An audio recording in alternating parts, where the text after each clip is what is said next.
All right. Hello, everybody. Welcome into another episode of the Full Send Half Mast podcast, episode 115. Hopefully, everybody had a great weekend. Enjoyed the awesome onslaught of races we had. We had NASCAR going on at Homestead this weekend, all three series. Larson trying to go for the triple. F1 was back at China, our first sprint race weekend of 2025. And IndyCar was back at Thermal Club this year, a points race. We had a lot of drama to talk about in regards to the races this weekend, specifically with Fox and IndyCar. I can't wait to get into that with you guys. And as well as recap all these races, man. It was a fun weekend of racing. IndyCar, F1 both kind of played out the same, in my opinion. The tire strategies that we saw, the comers and goers, we'll talk about that as well with you guys here tonight. Also, Driver of the Week is back. Like, as always, we got some pretty good nominees for Driver of the Week. We had some great runs this weekend, as well as our Bonehead of the Week segment. Those polls will be out for you guys, like always, at the end of this podcast for you guys to vote on. I'm curious to see what you guys have to say. Also, we'll go over the point standings for the Cup Series, IndyCar, Formula One drivers and constructor standings, as some things have changed, especially with some drama in the F1 race, post-race. We'll talk about that here in a minute. And then also, to round off this podcast tonight, I'll give you my predictions for this weekend's races. We got the Trucks Xfinity Cup triple header at Martinsville. Give you all the notable entries, as well as my picks and dark horses, and then round it off with some NASCAR fantasy picks, which I didn't check how I did at Homestead, but we'll figure that out later this week. I'm sure I didn't do very well because I had Blaney, and unfortunately, we'll talk about his triumphant, tragic race, however you want to say it, triumph to tragedy, this weekend at Homestead. But first off, I do want to start off with a little bit of some news. First off, Devin DeFrancesco, we got some talking points with him later, but it was announced that Dogecoin is going to sponsor him at the Indianapolis 500. Awesome to see more sponsors getting involved in motorsport, especially something as meme as Dogecoin. I think it's hilarious, and we'll see how it all works out for them as we get into the month of May here soon. I mean, we're getting close. We're at the end of March now. We got one more race weekend of March, and then we're off and running into April, and then May, month of May. Oh, I cannot wait. Also, announce another little bit of driver announcements for an upcoming race for the IMSA WeatherTech Sports Car Championship. Is Tommy Milner and Robert Wickens will be driving for DXDT Racing at Long Beach. I'm excited. I'm a huge Robert Wickens fan. I'm become a huge Tommy Milner fan. You can see the shirt in the background after his incident there at Daytona. I think it's a great driver lineup. Robert Wickens trying to adjust to these non TCR cars uh, with the GT3s, GT4s, with hand controls. He's been doing a really good job. He's been picking it up really quick. Milner's a extremely fast, reliable, consistent driver. I think this team's gonna have a big shot at Long Beach here in a couple weeks for that doubleheader weekend, which is one of my favorite weekends of the year. Doubleheader at Long Beach with IMSA and with IndyCar, which I cannot wait for. That's April 12th and 13th weekend. We're 2 weeks away from that. IndyCar's got off to a great start. IMSA's gotten off to a great start. It's good to see this kind of driver duo lineup heading into Long Beach. I'm super excited for it. I cannot wait for that action. Also, this just released today. That's why I saved this for last. I think it's very important to talk about. But Yuki Tsunoda is announced or rumored, I guess. I checked one source. I got to check more. Rumored to be replacing uh Liam Lawson at Red Bull. Like I said, I just barely just came out just before I went on air. Thought I would talk about it. This is something me and Tom have been saying for a long time. Yuki Tsunoda has done everything but get that Red Bull seat. He's earned it. He deserves that opportunity. Um, Liam Lawson's had an awful start to this year. I don't think he ever deserved this opportunity. As the main Red Bull driver, Yuki Tsunoda's kind of been putting that RB buy one get one free team on his back. He had a rough race at China, which we'll talk about. But had a great qualifying run at Australia. Ran up front or ran inside the points the whole day. Unfortunately, missed the strategy with the rain. Again, this week they missed the strategy. We'll talk about that. But then had that issue with the wing, which we'll talk about that again as well when we get into that F1 recap. Um, but Yuki's had a great year, I feel like, so far. The results haven't shown for it, but he's had great results. He's had great results the last few years with the RB buy one, get one free team. I'm a huge fan of Yuki Tsunoda. If you guys have been around the channel, I've been picking him as my dark horse most weekends for the last 2 years that we've done this podcast. And I just think that he's got a lot of talent. I think he deserves a second seat at Red Bull. And it's reported that he's going to be replacing Liam Lawson. This is going to be a big move because Red Bull is bleeding in the Constructors' Championship. I don't think Max is going to be able to carry that team past McLaren, past Mercedes, past Ferrari with the driver lineup they have now. Max Verstappen's been able to carry that team the last 2 years, but now everybody's gotten closer to him. I just don't think he can do it by himself again. So we need a reliable driver that's good at qualifying, which Yuki is an amazing qualifier. Someone that can get the results, and I think that having the primary strategies that you'll get at Red Bull, having the pace to make those strategies work, I think it's going to be a big dub. Um, I'm all for it. I think Yuki Tsunoda is a race winning driver in F1 if with the right opportunities, a consistent podium guy. And I think with him and Verstappen together at Red Bull, I think that they could definitely make a charge at this Constructors Championship, which is still early in the season, still wide open, but I think this is a great move. So let's go. Let's go, Yuki Tsunoda. Let's go. I love it. Alrighty. We got a lot of racing to talk about tonight, guys. So we had an onslaught of races again this weekend. Let's start off with the Truck Series race on Friday. Our first nominee for Bonehead of the Week, I'm gonna go with Gio Ruggiero. I'm a big proponent for this guy. I think he's got a lot of talent. I've seen it in the ARCA levels. I've seen it in the ARCA East levels. Seen it in the late model ranks. I've been watching him for a while now. I think he's got a lot of talent. He had some pretty good runs this year so far. He was in contention at Daytona. Had another good run at Atlanta. He's had some great glimpses and flashes. He qualified up front in this race. Lap one, turn one. Just absolutely runs out of talent up into the wall. Collects, was it Ben Rhodes? Or maybe it was Majeski. I think it was Ben Rhodes, one of the Thor Sport trucks. Just absolutely killed his race. I mean, there's one thing making a mistake late in the race, or on a late race restart, trying to go for it all, but on the lap one, turn one, just ridiculous. Gio Ruggiero. I don't even know how to say your name correctly. Gio. I'll just call you Gio. Big mistake, man. Big mistake. Bonehead nominee for me here this week. Corey Heim had the best truck. I think it was not even close. He had the best truck. He sweeps the stages, dominated this race. I mean, he was able to make that truck fast on the bottom, fast on the top, mostly ran middle lane for most of the race. He was just the most dominant truck all day long. I mean, he was untouchable, it felt like. You saw glimpses, though, with Ross Chastain having a great run, being able to move his way to the front, kind of contend with those guys. Riggs as well. Lane Riggs is an absolute superstar. We've talked about it all the time. I think front row's grooming him for a cup ride in the next couple of years. I think he is on track to get there. He's going to be a championship contender this year. I'm super impressed with Lane Riggs. He had a great run going, battled up front for the win late. Also with Larson. Larson was one of the faster trucks as well. Wasn't as fast as Heim. I don't think he was as fast as Riggs until the very end. But those four basically made the show. I mean, it was a great race. Uh, lots of great battling, trying to run each other down, trying to hold each other off, trying to adjust lines, trace lanes. Really made it interesting. Late in the race, though, Larson tried to make a move on Riggs for the second position. Ends up pulling his patented hung money maneuver, going into turn 1 and 2, and ends up spinning the thing around. Uh, Puts him in the back of the pack, fresh tires, was able to drive his way back to the front. Unfortunate for Corey Heim, who had the best truck, was having engine issues at the end there, electrical issues. His truck kept shutting off on him. If he doesn't have those issues, he runs away with this race. He was the most dominant truck. I picked him as my favorite going into the weekend. I think Corey Heim is just head over heels better than everybody at mile and a halfs in the truck series. And on top of that, having the best pit crew, I just felt like this was a Corey Heim-esque race. And it was. And unfortunate for him, has some issues. And his truck starts stalling and dying on him. Riggs was able to take the lead at one point. Then Larson ends up running him down from, God, 3-4 seconds back, 6 to go, and ends up getting to the front of the field, coming to the white, or coming to get 2 to go, basically, passing Riggs. I mean, Larson absolutely put on a display at the end of that race. Unfortunate for Heim. I still think he's your championship favorite at this point.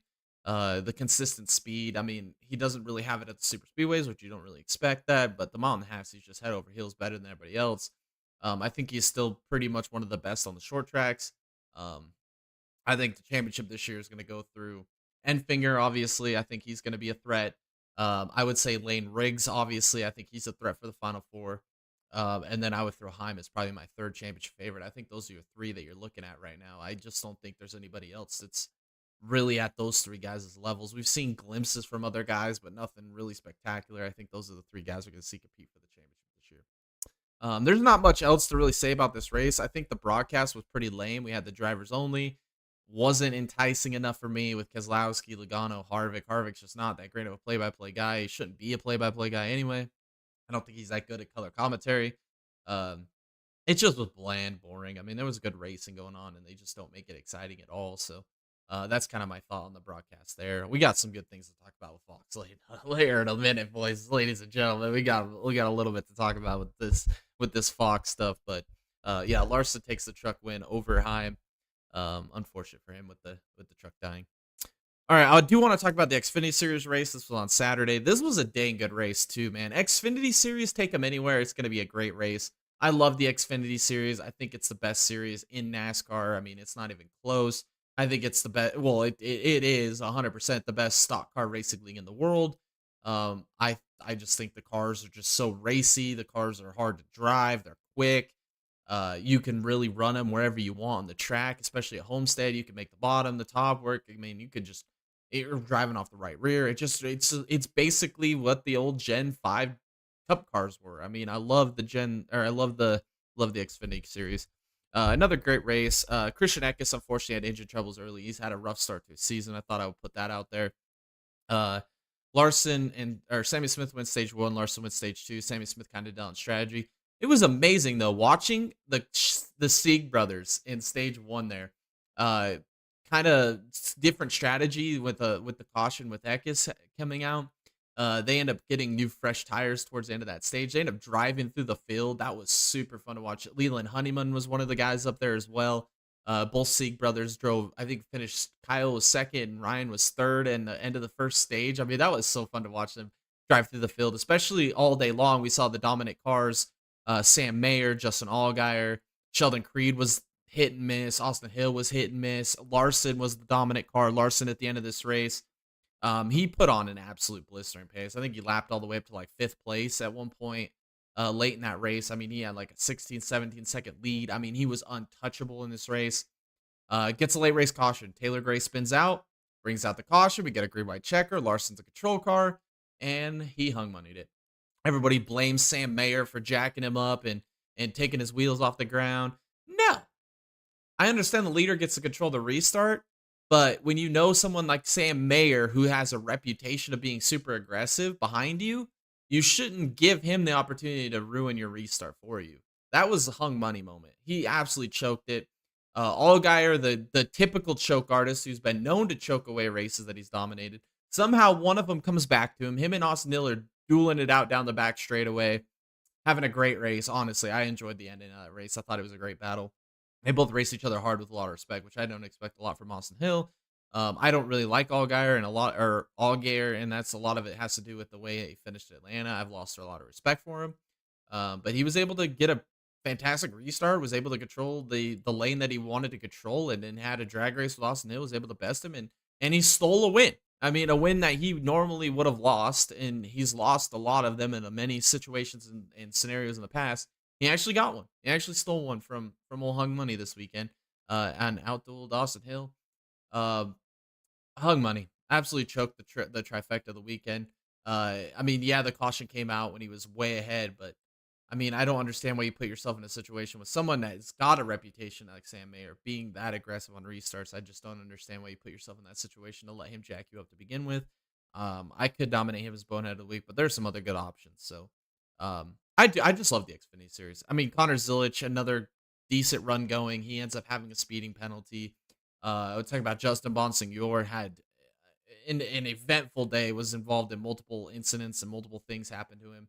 Uh, I would like to see him get more opportunities. I think that he's just barely getting his feet wet. I think he's a great talent. He's proved it in the Whelen Modified Tour. Um, I would love to see him get some more opportunities, but he was just having a rough race, rough go of it, trying to adjust to these cars, just to racing on mile and a halves. Hopefully he could do better later. But Zilic, that team needs to figure something out. Whether it's Zilic speeding on pit road or the crew in this scenario jumping over the wall too soon. I feel like that's what's going to cost him a chance at making a deep run at this championship. These rookie mistakes, and hopefully it's just a sign of him learning, and it's an early season issue. We've seen this in the past with other drivers. Let's hopefully that's exactly what it is. We could chalk it up to just early season troubles, adjusting to the series, the pit road issues. I mean, the speeding, I understand to an extent early in your career, especially early in the season. Those are things he's got to work on and clean up. The pit crew jumping over the wall too soon. That's another thing. Maybe they got to do a little bit more practice, a little bit more film study. It could have been Connor Zilic as well, not executing on pit road and maybe having a delay and maybe slowing up a little bit that causes pit crew to jump over the wall early. There's just these little things that are going to affect Connor Zilic going through the rest of the season. But the upside is he's shown pace. And if all we could chalk up the problems to being these pit road issues week after week right now, I feel like those are going to clean themselves up eventually. Actually, I'm 100% confident they're going to clean themselves up eventually. But one thing you can't fix if you're having those issues is having speed. And he's had speed. I mean, they were a top 10 car all day, just like they were the last 2 weeks. I mean, the League of Vegas, at Phoenix, they were quick. I mean, they've had pace, they've had speed. They can work through some of their issues. I think they're going to be a contender. But yeah, Allgaier steals another win, or steals a win on a race that he normally would have lost if he was in Larson's position. Larson chokes one. Doesn't surprise me. That's hung money for you. All right. We got to talk about the F1 sprint race. This was an interesting race, right? The conversation coming into the weekend was tires. It was really hot there. The real abrasive racetrack. Uh, Everybody thought maybe the hard tires were going to be the primary tire during the sprint race. It was going to be a tire conservation race, a 19-lap race with no pit stops. Lando Norris, can't go Lando, is spotted again at Shanghai. On the initial start, he doesn't go. He runs himself right out of points. Top 8 scored points in the sprint race. He runs himself out of points. He's back into ninth. Spent the rest of the race trying to get by the guys in front of him. I believe it was Stroll was in that last points playing position in the sprint race. Spent the whole rest of the race trying to get by him. He finally did get that last point in the sprint race. Red Bull struggled. Verstappen was trying to keep pace with Hamilton.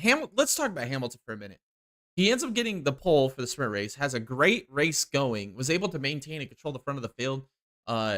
Even with Max pressuring him early in that sprint race, it really never felt like Hamilton was out of sequence to win that race. It never felt like he was not in the optimum position or wasn't going to be able to maintain the pace and conserve enough tire to hold off for that win. So that was an impressive run by Hamilton, in my opinion, especially early when Verstappen had DRS range on him early in that race, was really applying the pressure. It never felt like Hamilton was overcooking his tires. It didn't feel like he was overwearing his tires. It didn't feel like he was playing defensively. It just felt like he was maintaining a pace. Typical Hamilton. This is what we've seen Hamilton do for years and years and years. This is why he's a 7-time champion.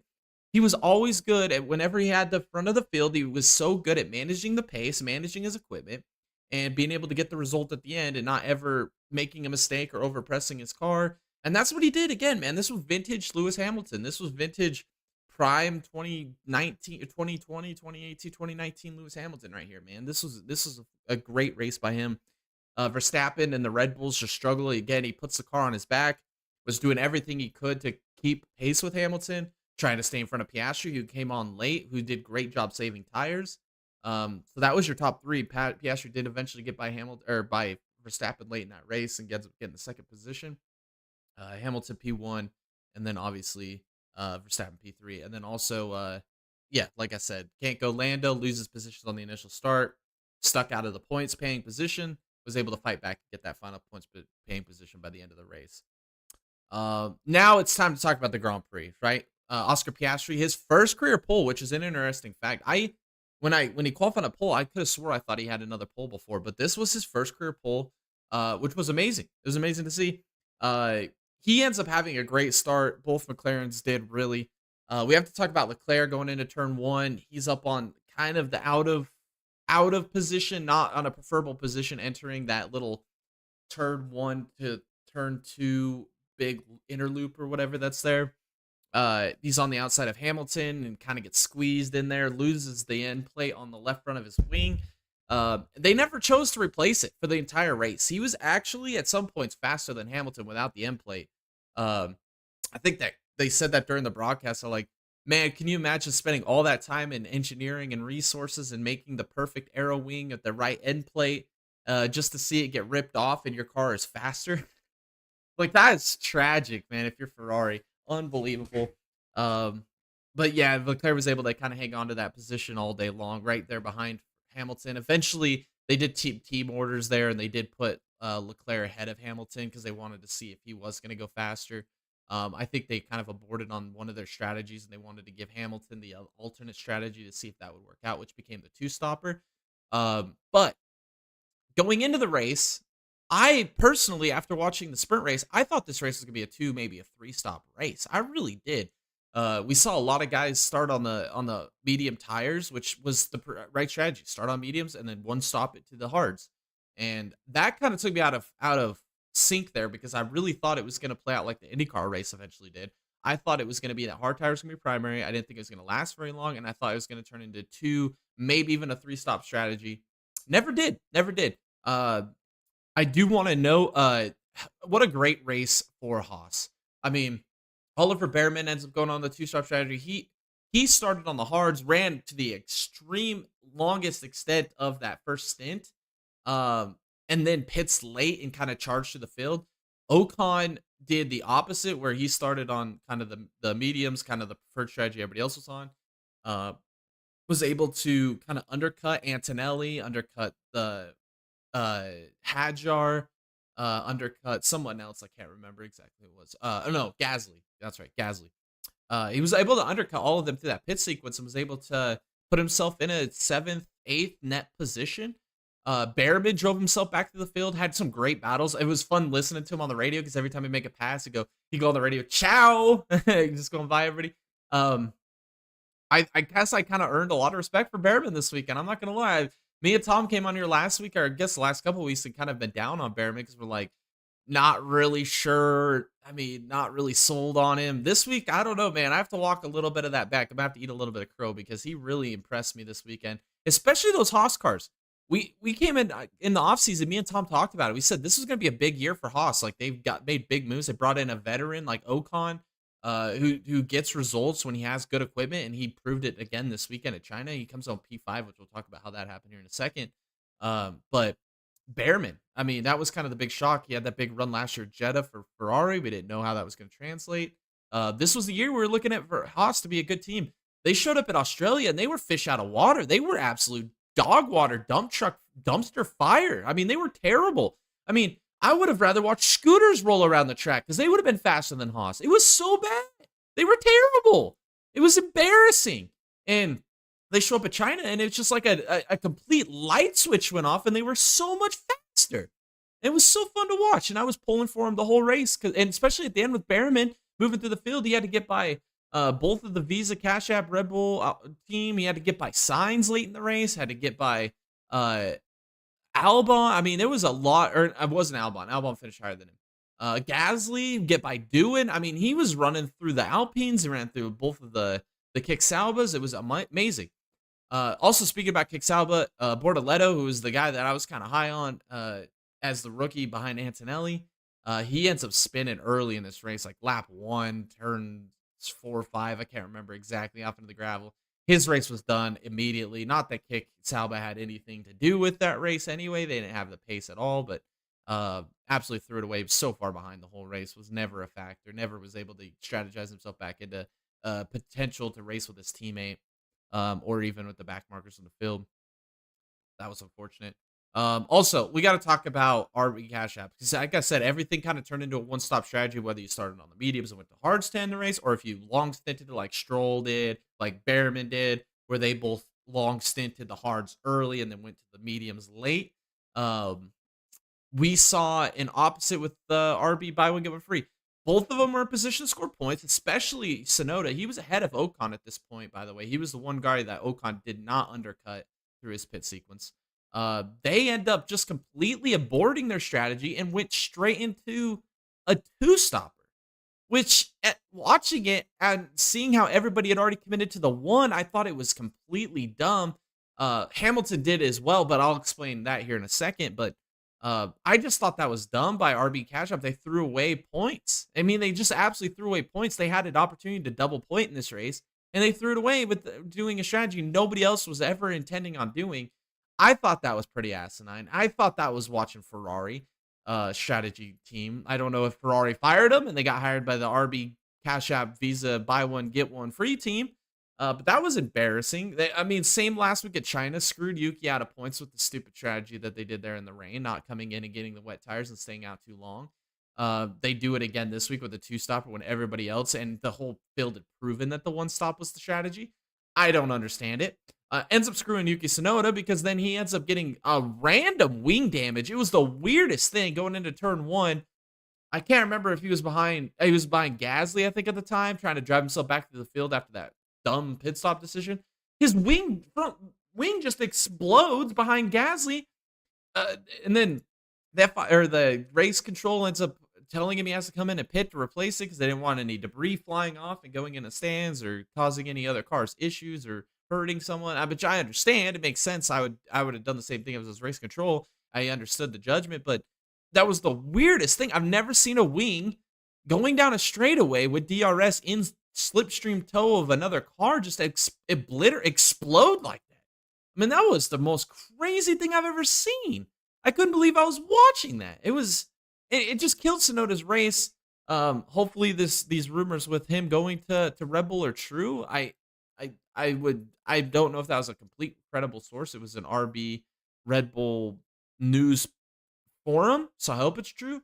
But man, Tsunoda's had a rough year start to this year. He's had great qualifying, great pace during the race, and then it falls apart with bad strategy and or mechanical issues or wings breaking apart. I mean, that was just the craziest thing. I can't believe that happened to Yuki. I was so disappointed when that happened. Like I said, they weren't the only ones to go on the two-stop strategy. Lewis Hamilton did as well. Lewis Hamilton ends up coming in for a two-stop strategy. He had enough of an interval ahead of Ocon, Sonoda, I believe was still on, or no, Sonoda had already pissed. So he was already well in ahead of Ocon and Antonelli, who were behind him, where he was going to not lose a position. He did lose the one position to Verstappen, but he was hoping that with the new, fresher tires late in that race, he'd be able to run down Verstappen. Was not able to do so.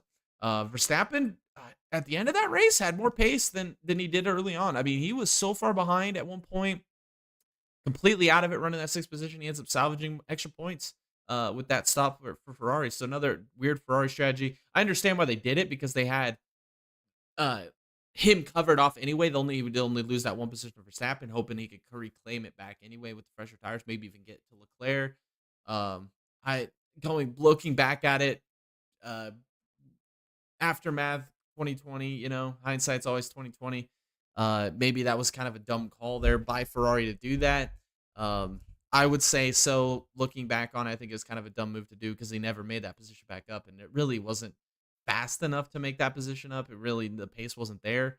Um, but that would be the case. I guess the main thing to talk about here is we had three disqualifications at the end of this race, uh, pertaining mostly to Ferrari. Both Ferraris get disqualified with skid plate fractions. Did not expect that to come or to happen. The only thing it tells me is that they're lowering the cars too much, trying to add more downforce into the cars, especially on a track like China with all those intricate turns. Me and Tom talk about all the time. And China is being one of those tracks with the long straightaways where you got to have a lot of slipstream, you got to have a lot of downforce because of the tight, intricate corners, a couple hairpins, especially that big inner loop circle at turns 1 through 3. Um, I think they lowered the cars down too far low, and run the skid blocks off of the car. That's my opinion. That's what I think happened. Also, Gasly had the same issue with Alpine, so that killed Ferrari in the constructor standings, kills him in the driver standings. Um, can't have it. Typical Ferrari, man. Whenever you think Ferrari is out Ferrari themselves, they go out and out Ferrari themselves once more. I mean, it is absolutely pathetic start to this season by Ferrari. What we saw in China and what we saw in Australia, Ferrari is in a world of hurt right now. And if it goes like it has gone from the beginning of time with Ferrari, what we've seen, they always seem to start good, fade through the summer months, and then pick it up at the end of the year. Well, this year, they've not had the pace I expected at the beginning of this year. It's been bad. It really have not been that fast, especially running behind the McLarens, the Red Bull, even of Max Verstappen, and then also running behind the Mercedes with a rookie driver. I mean, and it's only going to get worse. Their strategy team's never been good. This is going to be a rough year for Ferrari. I really thought it was going to be good. The bright side is they got that win in the sprint race with Hamilton. That was a great run there. But with the DQ, the poor strategies, the at China, I mean, it's going to be a rough year for Ferrari. All right, so Piastri ends up winning. That was cool to see. Big shout out to the Chinese fans at the Chinese Grand Prix because they stuck around even through the podium celebration. Like that was an insane atmosphere at the Chinese Grand Prix. I mean, that place was packed. Nobody left. Lots of me and Tom were talking about it, but it felt like a 50-50 on the crowd. It felt like we had 50% Ferrari fans, and then 50% McLaren fans, Lando fans, Piastri fans. Tom was like, I think a lot of the Ferrari love is because Zhou, former F1 driver, last couple seasons with Sauber, is a reserve driver at Ferrari, and he's like a celebrity in China. So a lot of people are saying that he's a Ferrari. There are a lot of Ferrari fans because of him. I kind of tend to agree that. I think a lot of it is with Lewis Hamilton as well. The Lewis Hamilton effect is and then also to see all the Piastri and Norris fans is kind of interesting as well. But yeah, Piastri ends up winning. It closes the gap in the standings. We'll go over that here just in 1 second. Russell P3 again, back-to-back podiums, and then Norris P2. Norris at the end there was interesting. He was running down Piastri. Was having brake issues. They told him to back it off and save the brakes for the end. They said, hey, let's not risk a P2 to go for the win and ruin our brakes and ruin our entire result for the weekend. Let's just settle in here, P2. Let's take our points. And let's move on to the next round, which I think was smart. I think that shows a lot of maturity in Lando Norris, shows a lot of maturity in that McLaren team. As much as I hate him, as much as Zach Brown I think is a clown, I think they did the right decision there to back off and let Piastri have it and take the P2 with Lando Norris. I enjoyed this race, man. I enjoyed it. It was such a good race. It was so much fun. I think the bright spots of the race was watching Behrman driving through the field late in that race. I thought that was entertaining. The shocking wing destruction there with Yuki Tsunoda's RB Cash App. What was it? Liam Lawson hip checked somebody at one point. I can't remember who. It was Jack Doohan who he hip checked. That was stupid. Again, another reason why I'm glad Lawson, hopefully, potentially, is getting out of that ride. Joke. Bortoletto having his issues. I mean, there was just a lot happening in this race. The strategy, like I said, I thought this was a 2-stop straight race, maybe even a 3-stop race. Turns out to be a 1-stop race. That's crazy to me how they were able to stretch those tires that far. And have the pace and the bright spot Haas, man. I'm so happy to see Haas run good. I'm a Esteban Ocon fan. I'm not gonna deny it. I've enjoyed watching him. He's just a consistent driver, doesn't make a lot of mistakes, and he's aggressive. And that's what I like about race car drivers. I like aggressive race car drivers. I mean, he isn't scared to mix it up and muscle it in there for position. And to see him this weekend have the pace with the Haas car, not make any mistakes, was able to out strategize. Like a great job on their strategy when they're pitted. They were able to undercut Antonelli and they were able to undercut Hadjar and Gasly. And those were the teams they were battling for the points with. That was impressive. And then not only be able to pass Antonelli and be able to hold that position, it comes home P5 with the Ferrari disqualification. So that's going to nominate Esteban Ocon as driver of the week for me. All right, next, let's talk about the IndyCar race at Thermal. This is going to be fun to talk about. All right, I do want to talk about.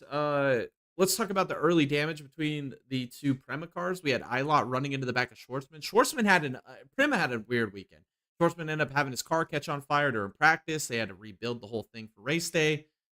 He had a great run going early. Was able to gain. I think he started with 27th and got up to like top 15 by the halfway point or just before the halfway point. So it was a great run by Schwartzman. Uh, I think that they've got a good driver lineup. Prema is figuring stuff out. I'm excited to see how the season progresses with Prema. I think that's your biggest mystery. I think they're going to do great things by the end of the year. Me and Tom said the biggest concern with Prema this year was going to not be that European stubbornness that we always see with these European teams come to the American motorsports, like we see in IMSA, NASCAR with Red Bull in the past, Prema now here with IndyCar. They've had a big reputation of coming in thinking they're better and faster than everybody, and they make these mistakes. It's gonna be interesting to see how Prema progresses through the year. But Callum Ilott, his weekend was bad. Ends up getting wing damage by running over Schwartzman early in that race. That was unfortunate. Um, we do need to talk about DeFrancesco running over Scott McLaughlin. McLaughlin had a terrible, Penske had a terrible qualifying. Let's just put it in perspective. Will Power, I'll nominate him as driver of the week. He had a great race going. I mean, it was fantastic. He drove through the field, finished P6. I just want to get that out there. I think that was a very mature championship-esque drive by Will Power this weekend at the terrible qualifying effort he had. Uh, Great job by him. I'm going to nominate him as driver of the week. It's kind of odd to pick somebody like him to be driver of the week for the P6 finish, but considering the way their week went, I thought that was fantastic. New Garden deserves a shout out too. I mean, and McLaughlin, all three of them had terrible qualifying runs, terrible weekends, to be honest. New Garden, I believe, battled himself back up into the top 10. So did Dixon at the end. Dixon had a terrible weekend as well. He was able to rebound for top 10. So I wanted to get that out of the way. But we do need to talk about Scotty Mack getting ran over by DiFrancesco. Um, DiFrancesco's an idiot. He absolutely just TKO wipes out Scott McLaughlin to make an even worse weekend worse. They had that confrontation at the end of the race. Scotty Mack comes up and said, "You ran me over." I mean, if you guys go to our Discord, it's in there. We posted it. The little clip of him and Devil and DiFrancesco having their little spat in pit lane. I'm a Scott McLaughlin fan, man. He's my favorite driver. I pull for him.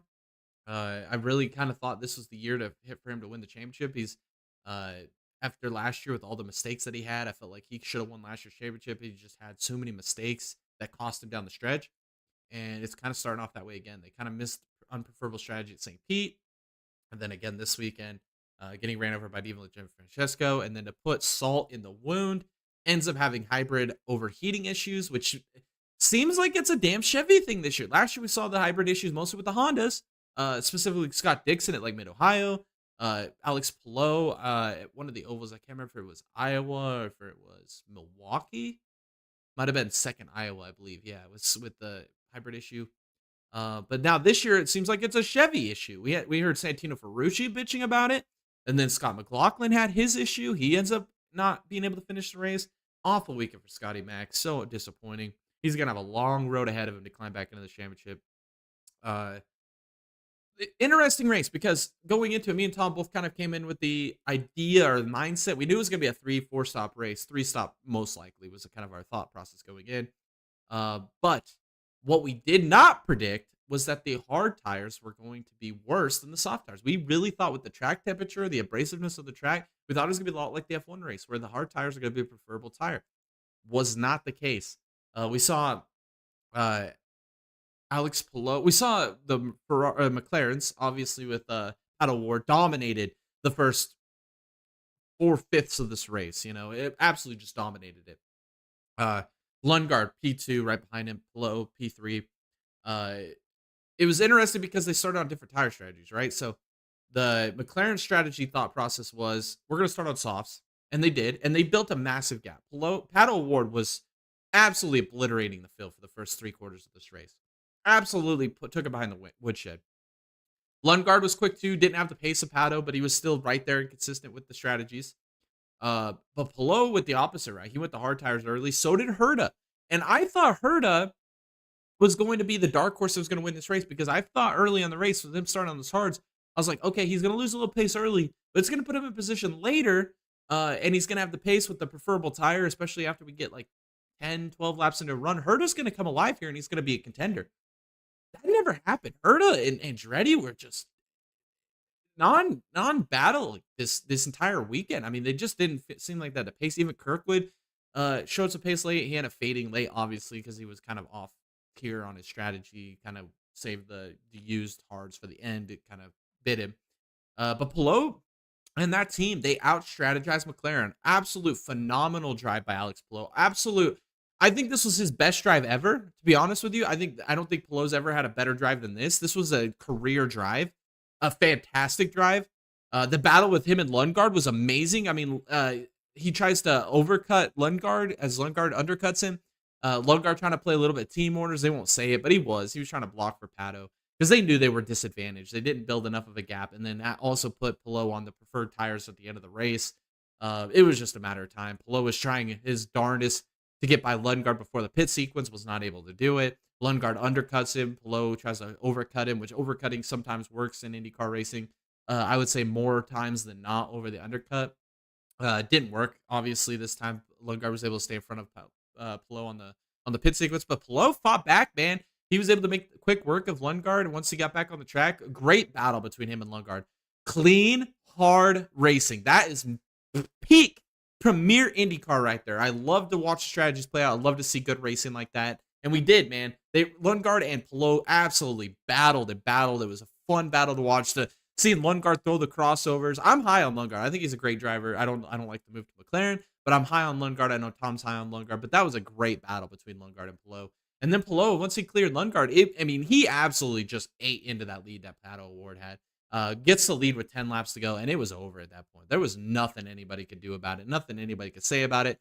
Palou just dominated the end of this race. He is just on another level. Going for 4 championships, 3 out of 3 in a row, 4 out of 5 years. I mean, unbelievable race by Alex Palou. Probably his best race I've ever seen him run. I mean, he is on another level. Absolutely insane.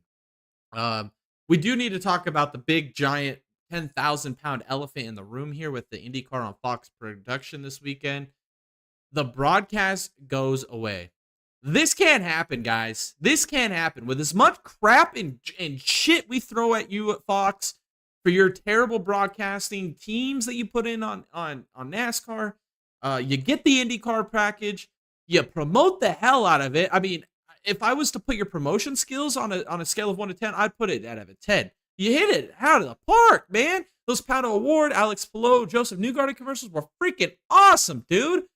Fantastic. A-tier quality.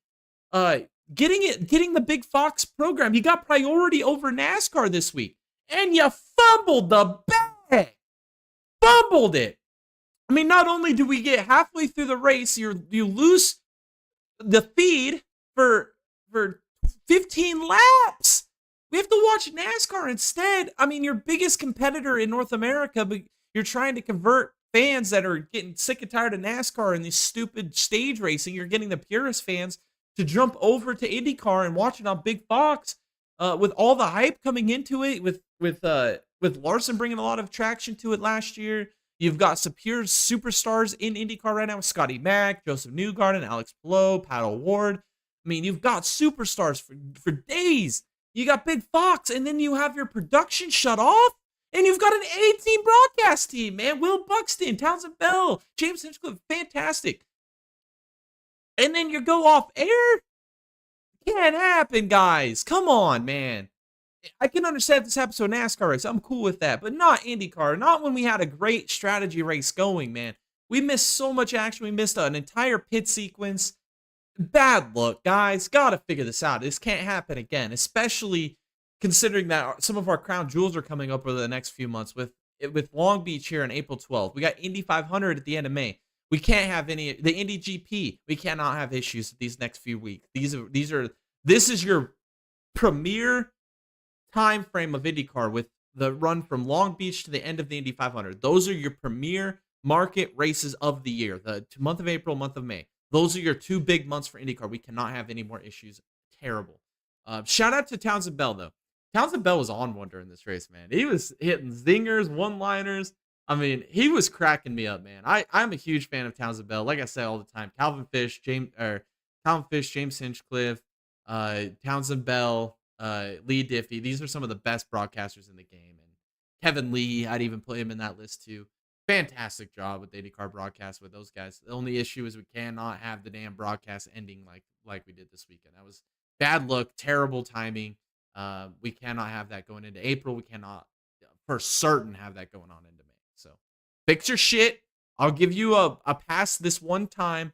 But if we start getting more like we saw at St. Pete, where you didn't focus on the battles, that's another thing they did fix this week. They did focus a lot on the interfield battles. We got to see a lot of the battles in the backpack and in the back half of the top 10, even in the further back of the pack, which is good. We didn't see that at St. Pete. They focused too much on leaders at St. Pete. We didn't have a whole lot of that here, which was good. So they did upgrade that, but we cannot have the broadcast shutting off. All right. I do need to go back and go over standings for F1. I did miss that, and I will go over the IndyCar standings as well. F1 standings: Lando Norris 8 points ahead of his teammate Oscar Piastri, and 9 points over George Russell, who's in third. Constructors: McLaren with a massive 21-point lead early over Mercedes, and then Red Bull holding the banner there behind Max Verstappen, whose back is tired as hell. Back brace season for him again. 42 points behind in the constructors. IndyCar standings: Alex Palou with a massive 39-point lead right now in the IndyCar standings over Pat O'Ward, and 41 points over Dixon. And like I said, Dixon had an awful weekend. Championship best drive, drove himself into the top 10 by the end of the race, salvaged as many points as he could. I think Dixon's going to be a factor as we get further into the season. And if you remember, he was the defending winner at Long Beach. So going into a track that I think he has a good advantage at, fuel mileage or not, I think Dixon's going to be a factor at Long Beach. I'm excited. Another good IndyCar weekend. The only downside is the broadcast goes away. Can't have that. Can't do it. Terrible look. All right, final race of the weekend we need to talk about here is the Cup Series race, the Straight Talk Wireless 400. We need to talk about Christopher Bell having another bad weekend. Once is an anomaly, twice is a problem, or twice is a trend, three times is a problem. So he's got to bounce back this week at Martinsville. Cannot have another bad race like he had at Vegas and Homestead. Two of the tracks I would consider probably two of his best tracks. So I know he's got the 3 wins in a row, but I mean, if we're gonna see him consistently climb through the ranks of the championship standings, which we'll talk about here when we get to the end of this, he's got to have a better run here going. Also, Blaney had a dominant car wins the stage. Hamlin with a strategy call at the second stage ends up winning stage 2. Blaney, another fast car, dominant car, ends up having engine issues late in this race. Super unfortunate. I'm not gonna hit the panic button on him yet because I think that he's got the pace to win races, and I'll talk about that especially this weekend here in Martinsville, here in a minute. But they've got to figure something out there. Whether it's wrecking or having engine issues, they've got to figure something out because it's the later it gets into the season and the more points you bleed, the worse it is for you going towards another championship. So it reminds me a lot of his championship season in 2023. To be honest with you, he was having the opposite issue though. Had no speed, no results. This series got speed, no results. So it's like got to find that happy medium there. We'll see how that plays out as we go through the rest of the season. But he had the most dominant car and had engine issues. Wasn't able to finish it out. We do need to talk about Josh Berry, absolutely dooring Kyle Larson coming off pit lane. I would put blame 50 on spotter, 50% on driver. Can't do it. Bonehead of the week nominee there for me for Josh Berry coming off of a win. Has pit road issues, takes himself completely out of contention in this race. Daniel Suarez ends up spinning on pit entry. Bonehead of the week again for me. I can't stand Daniel Suarez. Hopefully this is last year at Trackhouse and we get Connor Zilish promotion in 2026. That's what we can all hope for. At the end of this race, Bowman ends up driving up through the field, kind of got a good restart there at the end, kind of settled in a second behind Bubba. Was able to get by Bubba there late in the race with about 30 something to go. Looked like he was setting sail off to win the race. Larson comes alive late. I knew watching the last 25 laps of that race, I just knew Bowman wasn't going to win the race. I just knew Larson was going to win it. I just didn't know how it was going to happen. It was like trying to count the laps down to see if Bowman could figure it out and win the race. Wasn't able to do it. Made a mistake there with 7 to go, coming off of turn 4, gets into the wall. He was pressing too hard, in my opinion. I think that was his issue. He got too aggressive. I think he should have maybe just continued running the line he was. Make Larson pass you. Don't give it up and get into the wall by getting aggressive trying to defend. Unfortunate. Larson ends up getting 2 of the 3 races this weekend at Homestead. I would say, as far as it goes, a lot of people didn't like this race because of the strategies and everything that played out. We saw like the different pit strategies with people pitting later in a run, splitting in half in a run, pitting earlier in a run. That is quintessential like IndyCar F1 style strategy racing. I enjoyed it. I think that's the way all NASCAR should be. The biggest issue with doing that though is the freaking stage cautions. You can't have racing like that with stage cautions. It just doesn't work out. I think that's why a lot of people didn't like it. They were saying, well, people just don't like the purity of pure racing. It's like, no, I just don't think people like stage cautions. Uh, I mean, if we'd have had that whole race play out the way that stage 2 did without the stage cautions, it would have been a damn good race strategy all the way to the end. We just never got that. So that's kind of my biggest complaint of it. I think it was a good race. I just would have loved to see it play out kind of how the IndyCar and F1 race did because I enjoyed both of those races. I thought they were fantastic races. They're true races. Strategy. I mean, yeah, different tire compounds at different times, be able to work your way through the field. We don't need different tire compounds on an oval. We don't really need different tire compounds in NASCAR in general. But we do need to see different pit strategies and how they cycle through, minus the stage cautions, because then we could see it play out through an entire race. That is what me and Tom have been harping on and begging for the duration of this YouTube channel. And the day we get rid of stage cautions, the day NASCAR takes an absolute rise in popularity again, in my opinion. Alrighty.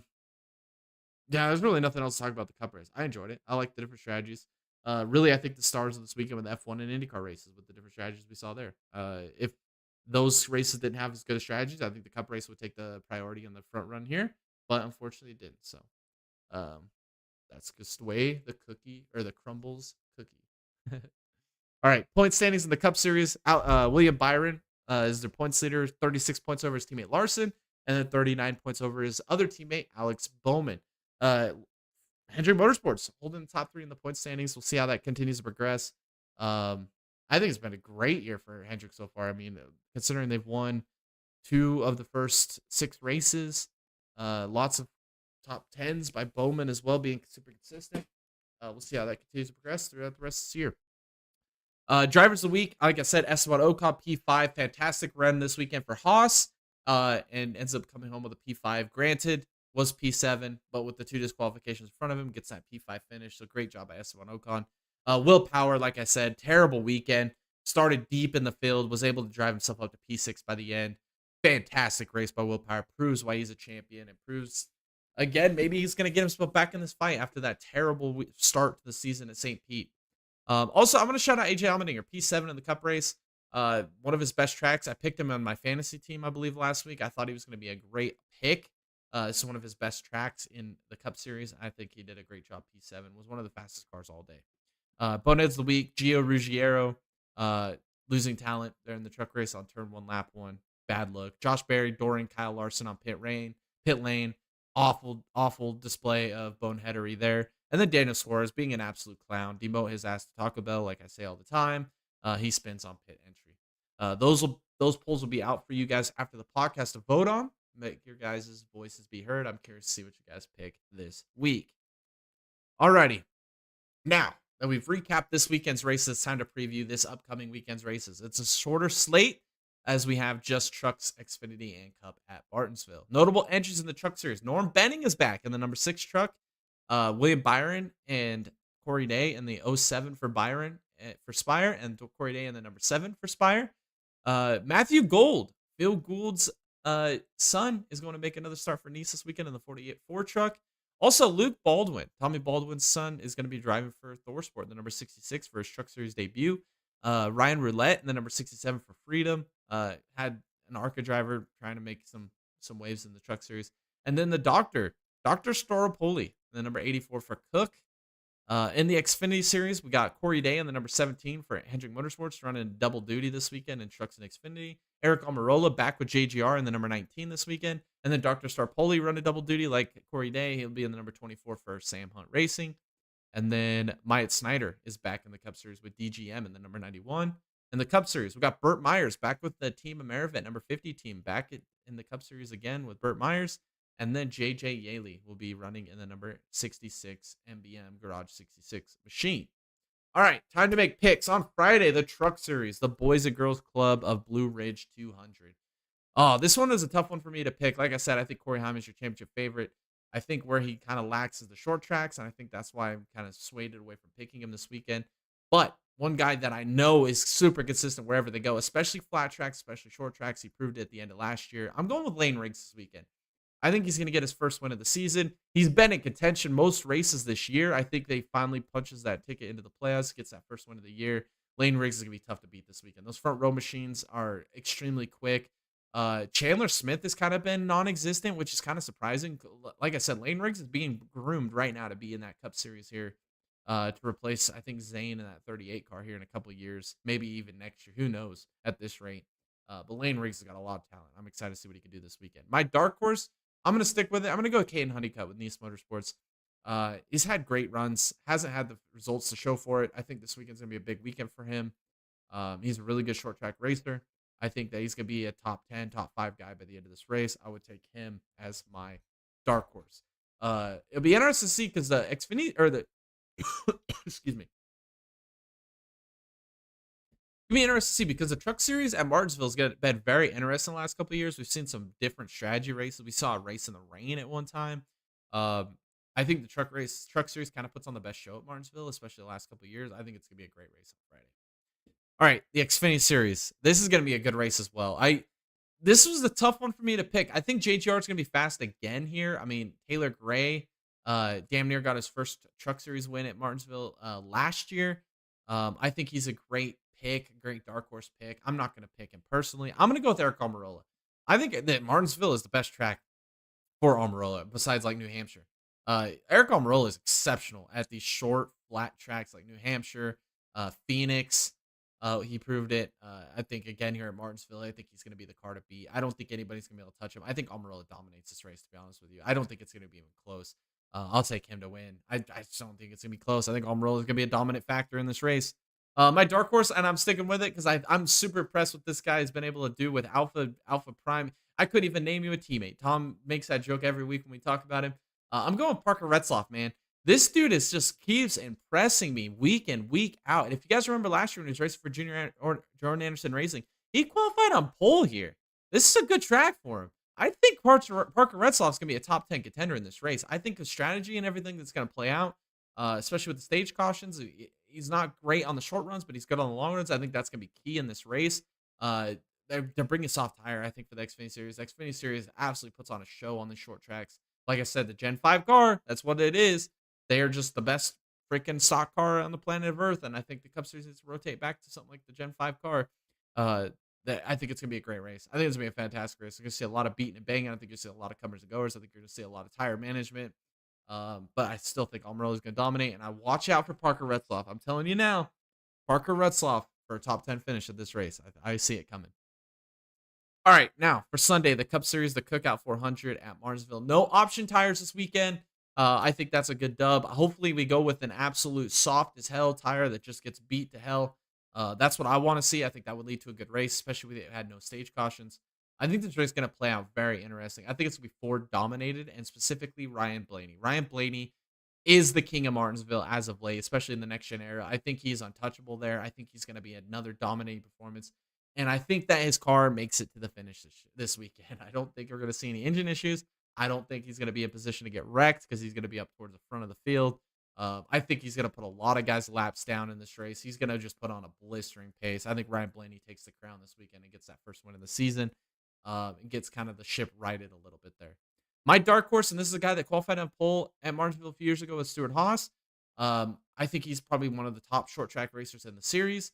I think his day to win a race is coming very soon. I think he's going to get his first career win soon. I'm gonna go Ryan Preece. I think Ryan Preece is a threat for the win this weekend. Not only a dark horse pick, that's why I'm taking him as dark horse because I think he still is considered a dark horse, considering he hasn't won a race yet. I think he's a threat to win this race. I think if anybody could challenge Blaney this weekend, I think he's gonna be one of the handful of guys that can. Watch out for Ryan Preece this weekend. Alrighty. My fantasy lineup for this weekend, my 5 driver lineup, I'm going to go Priest for a lot of reasons I just said. I'm going to go Barry, I think, for a lot of the same reasons as Priest. I'm going to go Logano and Blaney, both out of the Penske stable. I think both of them are going to be fast. I'm going to take tried and true Denny Hamlin, probably one of his best tracks. I haven't used him a lot this year. I think this is an opportunity for him to get a really good result. Matchups. These are good matchups this weekend. Larson versus Byron. This is a good matchup. Byron's had some good pace. After last fall, we saw Byron kind of fade towards the end of the race. I don't think Byron, I mean, yeah, granted, he ran really good in the spring there last year. I don't think this is a great track for him. It really never has been. I think last year there was kind of a fluke with that run that he had in the spring. I don't think it translates to this year. I'm going to take Larson over. I'll take Hug Money over Byron. Next one is Elliott versus Blaney, which is another good matchup because I think Elliott's going to be a factor in this race too, considering what I think of him as a driver at Hendrick Motorsports. He's really good on the short tracks. If this plays out anything like we just saw at North Wilkesboro, I think he'll be a contender. Like I said, there's a handful of guys I think can compete with Blaney this weekend. I think this is one of them. But I think Blaney wins, so I'm going to give him the nod. Next one is Bowman versus Bubba, and I think this is a good matchup too because this is not either of these guys' best tracks, to be honest with you. Well, Bubba's had good glimmers of hope at Martinsville. I think he's a lot better at Martinsville than Bowman is. But considering how consistent Bowman's been this year and how fast that team has been, I'm going to take Bowman over Bubba. The last matchup, we got Briscoe versus Chastain. This is just a throwaway matchup for me, in my opinion. You're splitting hairs here. I'm going to take Briscoe over Chastain because we haven't seen any race-winning speed, any top 10 speed out of Chastain really at all this year. Vegas was really the only good gleam of hope that we've seen out of Chastain. I just think the JGR Toyotas are going to be faster, and I don't think it's going to be close. I'm going to take Briscoe over Chastain. Alrighty. That is everything I have for you guys here today. A little bit shorter of a podcast. We didn't get to have the opinions of Tom this week. Unfortunately, got up with work. Wasn't able to make it, but we'll see him in a future podcast. If you guys enjoyed this podcast, make sure you guys leave a thumbs up. Make sure you guys also hit the subscribe button and maybe you turn on the bell notification to stay updated with every new upload live stream that come out on this channel. Really appreciate you guys tuning in here this Tuesday to listen to me talk about the races this weekend and upcoming races at Martinsville. If you guys want to support the channel more, you guys can follow us on all of our social media platforms. All of those are links in the description below, as well as on the screen for you guys to find us. To stay up to date with everything happening here at the Dega Boys YouTube channel. Also, if you want to support us, go join our Patreon page. We've got some big stuff coming there, especially around the Talladega event weekend. Make sure to go support us on Patreon. All those proceeds continue to help us make bigger and better content for you guys here on YouTube, as well as a merch store where you can buy you some awesome Dega Boys, Big Daddy NASCAR, Big Daddy IMSA merch. We got hats, coffee mugs, bumper stickers, t-shirts, sweatpants, shorts, whatever you want. It's on our store for you guys to support our channel. Again, all those proceeds go to continue to help us make bigger and better content for you guys here on YouTube. If you guys also want to join our community and stay even more in tune with our community, a link to our Discord is down below. We post all the NASCAR drama, rumors, news, memes, whatever it may be, with everything NASCAR, F1, IndyCar, all the motorsports around the world. All of it is right here on our Discord. Post your own information. We love when you guys post information that we haven't found or we haven't posted yet. It's so much fun. All the memes and everything that you guys post. Meet some new friends. There's people in our Discord that love all different diverse types of motorsports that maybe you like or maybe you don't like. Meet new friends, interact with them, chat with them. We got a community chat as well. It's a fun place. It's the greatest motorsports community on the internet. That's everything I have for you guys here tonight. Hopefully you guys enjoyed this podcast. Thanks so much again for tuning in. Hopefully you guys enjoy the rest of your week and enjoy the races upcoming this weekend, and make sure to tune in to next week's podcast. Again, thank you guys so much. And this is Jay with the Dega Boys, and I'll catch y'all in the next one.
Now for the controversy. What we're about